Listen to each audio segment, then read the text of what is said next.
Moorkozhambu is another version of Kadi. You can say it as a South Indian version of Kadi. We use many different varieties of vegetables that go in it. Today I'm going to make it with ashgard, which is white pumpkin. It's a very traditional recipe and it is also yogurt based. Very little oil used in preparing this gravy. Let's see how to make it. Items to soak. I have 1 teaspoon of tur dal, 2 teaspoons of coriander seeds, 1 teaspoon of chana dal. This is about 1 tablespoon of rice, just any raw rice is fine, 1 red chili, probably a sprig of curry leaf, 1-inch piece of ginger, about 1 or 2 Thai chilies depending on how spicy you want. We're going to soak all of this in warm water, and here I have about 1 cup of fresh coconut. It is from the freezer, that's why it's so tight, but we're going to soak all this, and then after it's well soaked, when the dals are really well fluffed up, we'll make a smooth paste out of it. That is the masala for the traditional Moorkozhambu, the South Indian Kadi. You can prepare this paste and freeze it and use it whenever you want also. This quantity of masala is going to prepare the Moorkozhambu for about 4 people. It will be more than sufficient. I've soaked them in hot water.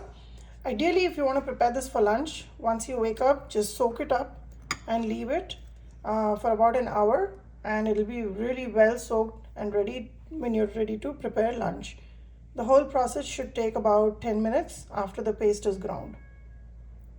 Today I'm using the soapstone vessel that I have to prepare the Moorkozhambu, and the vegetable I'm using is white peta, which is white pumpkin, ashgard, that's what it's called. I'm adding about a cup and a half of ashgard. I usually buy a big piece and chop it and freeze it. This is about 1.5 cups of it. Without even turning on the gas stove, I'm adding about 1 cup of warm water. With the soapstone, you cannot just put it on the gas directly without any items in it. So ideally, before even starting the gas, make sure you add your vegetables and the water and then turn on the gas. Once the soapstone heats up, the process of cooking is very, very fast. And the reason I use it is it keeps the food warm for a very long time, and it also have the earthy properties to keep the minerals and nutrition of this food intact without evaporating it out. So with this, I will add some asafoetida powder and a little bit of turmeric powder, salt, and allow this to boil. With the soapstone vessel, there will be no two which will be identical, and it is always tricky to find a lid that will fit it. So here is one of my lids which I can probably just fit it enough where I can avoid the steam from escaping a lot. So this will give me an idea to keep an eye on the vegetable, and the water should not completely evaporate. So let it come to a boil, and then we will add the ground paste, and just before we finish it, we will add the beaten yogurt. Now if you notice, the ashgard, the white pumpkin, is coming to a rolling boil. At this point, make sure your gas is not on high. Just keep it on medium and continue to cook till it becomes nice and soft. And since it's boiling, I'll go ahead and make the paste of the ingredients I soaked. The dals and the rice are all well soaked.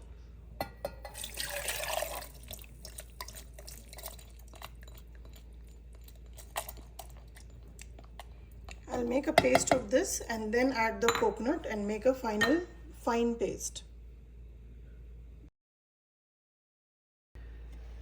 So now this ashgard is fully cooked. You can notice it's nice and soft to touch. At this stage, my paste is ready. I'm going to add this paste here. The rice in the paste was to thicken the gravy and to make sure the yogurt doesn't separate. And in the same jar, I'm going to add 1 cup of yogurt, thick yogurt, and just give it one pulse so that it breaks down into a smooth puree. Here is about 1 cup. And I'm going to quickly whisk it and bring it and add it to the gravy. I have already added salt when the ash gourd was cooking, and now after adding the paste, it's bubbling away. And once coconut is added, we don't boil it for too long. At this stage, reduce the gas to a low and add the yogurt. This soapstone is going to keep the liquid very warm, and it will probably bubble up even after the gas is turned off. So make sure you're not over boiling this gravy. The curry is almost ready. When it foams up around the side, that's when we'll turn it off. I'm going to add about half a cup of water in this, rinse out the jar and pour it in. Taste for salt at this stage and add salt if you require. If your yogurt is fresh and not sour, you can always add few drops of lemon juice or tamarind juice. This yogurt that I've made at home is sour enough, fresh though less sour, and we like this taste. I will check for the salt and adjust it, and once it starts to foam up on the sides, that's when I'll turn it off, because it's going to continue to be very hot in this vessel. If you're using any other kind of vessel, once it foams up, just turn it off and your gravy will be ready. We'll just go ahead and add some tadka on top of it. While the gravy is almost up to a bubble, I'm going to turn off the gas, because like I said, this vessel is going to continue to be very hot for a while. In the back, I am getting the tadka ready. There's about 2 tablespoons of coconut oil, and for tadka I have mustard seeds, methi seeds, and 2 red chilies which I have broken into pieces. So I'm going to add to the oil, let it pop, and then once it pops completely, I'm going to add to the Moorkozhambu. This gravy is something that every South Indian enjoys. This is probably good for about 5 people actually, not just for 4. You can add many different kind of vegetables to this. If you don't have ash gourd, you can always prepare this gravy and then add roasted okra. You can dry roast the okra till it is nice and crisp and then add it to the Moorkozhambu, or you can add even taro, which is arbi. You can even add yellow pumpkin to it. That'll taste good. So these are the kind of vegetables we usually add to this kind of gravy. We don't add eggplants to this gravy especially. So here is the tadka that's coming up to a boil.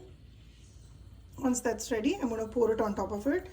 I will also add some curry leaf while the tadka is completely done, just before adding it to this gravy. Moorkozhambu is ready. Give it a try. It's a very simple process. Let me know how it turned out for you in your comments. Let's serve up lunch. A side of eggplant curry,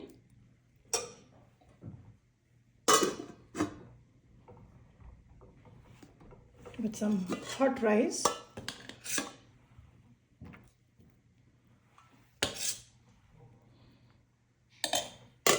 a generous portion of Moorkozhambu,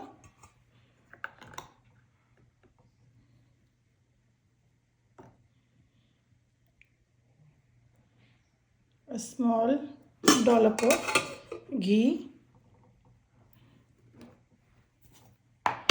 and a crispy papadam on the side. This is lunch today. Enjoy and let me know how it turned out for you.